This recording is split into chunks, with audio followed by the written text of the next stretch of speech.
everyone, it's me Casey, and I have a question for you. How many of you are familiar with this tagline?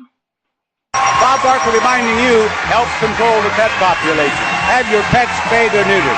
Good night, everybody!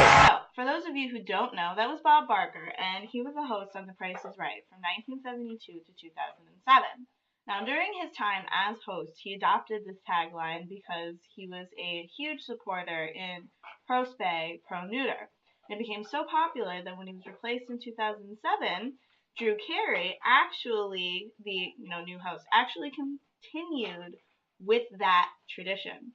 And most of us here, especially in the United States, probably wouldn't question that practice and probably haven't. And why would we? Here in the US, it is common knowledge that a good pet owner always remembers to spay or neuter their animal, no matter what age, when they get them, or how many animals they have. It's just what you do. It's a good thing to do. And if we needed any encouragement, we need only to go to the Humane Society website, which reminds us that it is the only 100% effective method of birth control for cats and dogs in particular, as well as can prevent certain types of reproductive related cancers and assist with behavioral problems. But there is more to a major surgery than just those few benefits. And how many of us are actually aware of them? I was curious. So when I went out in the world and I asked 20 people of different races, ethnicities, economic backgrounds, the ages went from 18 all the way to 71. And I asked them 4 basic questions. What is the best age to spay or neuter your pet? Have you ever questioned the practice of spaying or neutering your pet? Have you ever researched the science behind spaying or neutering your pet? And how many dogs have you owned? So, out of these 20 people, 0 out of 20 people, 20 individual people who most of which didn't know each other, just randomly selected, could not tell me the vet recommended age to spay their animal, let alone one that they researched and found was the correct time to spay or neuter their pet. For those who did question the practice of spaying or neutering, there were only 3 out of 20. And of those 3 people, they really only focused on social issues, like, will my dog miss his balls? Does it hurt? And do they remember them? They're coming from a good place, but maybe the health effects might be something more to consider. These were the thoughts I was having. And after those answers, you shouldn't be surprised to hear that of those 20 people, none of them had researched any of the side effects, both positive or negative, on the effects of spaying or neutering their pet. Now, out of these 20 people, there was one individual who I would consider to be the most informed. She was a 22-year-old student studying at the University of Connecticut. She has been studying natural resources and aspires to be a wildlife conservationist. Say that 3 times fast. Now, she honestly and confidently told me that she had never researched spaying or neutering her pet and was a hardcore advocate. And the reason for this was that she knew that it helped with population control, which is true. There is no arguing that it is very effective in population control, and that it was preventative in many types of cancer. Keyword there being many.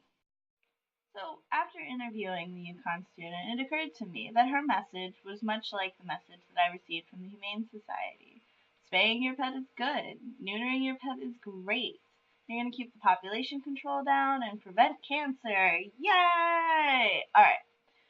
So, maybe they had something I was missing. And I returned not only to the Humane Society website, but the website for the American Society of Prevention of Cruelty to Animals, also known as the ASPCA. And what I found there was shocking. Both websites mentioned and seemingly advocated for the early spay of animals, as I'm referring to it. And what this means is that they said that many vets are spaying and neutering dogs and cats as early as 8 weeks old. Neither website for these 2 big names in animal care mentioned any possible side effects of this early spay practice. nor were they able to provide adequate benefits for the early spay. But in moving over to the AKC, or the American Kennel Club, they stated that the average age of spay is between 5 to 9 months of age, as well as the possibility of having adverse side effects to an early spay practice, referring in particular to animals that are spayed and neutered at 8 weeks of age. So, what kind of adverse side effects can they have, and where can we find them? A study titled Long-Term Health Effects of Neutering Dogs, a comparison of Labrador Retrievers and Golden Retrievers, performed by Dr. Benjamin L. Hart from the University of California, noted that hip dysplasia doubles in dogs that are spayed earlier compared to their late or fully intact counterparts. Furthermore, they found a greater risk of canine cruciate ligament rupture. Try and say that 3 times fast, and that basically means a tear of the ligament. And lastly, it found that there was a 3 times greater risk of development of lymphomas, which was also occurring earlier in the early spay dogs. Now, what that means is that not only was it occurring at a greater percentage for the animals that were neutered early, but that it was also happening at a younger age. And furthermore, the academic article that included Hart's study took it a step further. Not only did it include information from the comparison of Labrador Retrievers and Golden Retrievers, but it also included information from a separate article titled Exploring Mechanisms of Sex Differences in Longevity. And that article found that there was a 30% decrease in longevity of life in female dogs whose ovaries were removed at an early age. And what that means is that though the ASPCA websites and Humane Society did mention an increased longevity in life and overall health for the pets that were spayed and neutered, especially spayed and neutered earlier, they actually found that to be not the case. It's actually the exact opposite. The earlier the female dogs were spayed, the shorter their life expectancy was by approximately 30%. Another academic article, Long-Term Health Risks and Benefits Associated with Spay and Neuter, by Laura Sandburn, found that a study containing Rottweilers determined that females and males respectively were 3 times and 4 times more likely to develop osteosarcoma when spayed early. So what does this mean?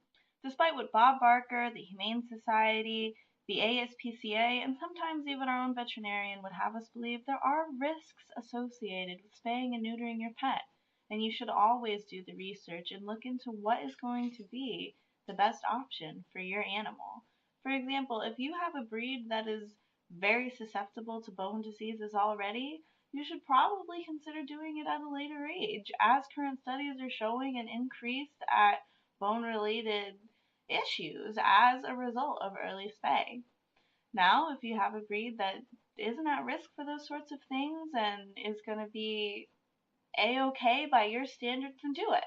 But it's our responsibility to be informed, to know what the risks are, to know what the benefits are, and to look out for our animals. I'm Casey Cruz, and this is Luna, and we're reminding you to always responsibly look into the information before spaying or neutering your pet.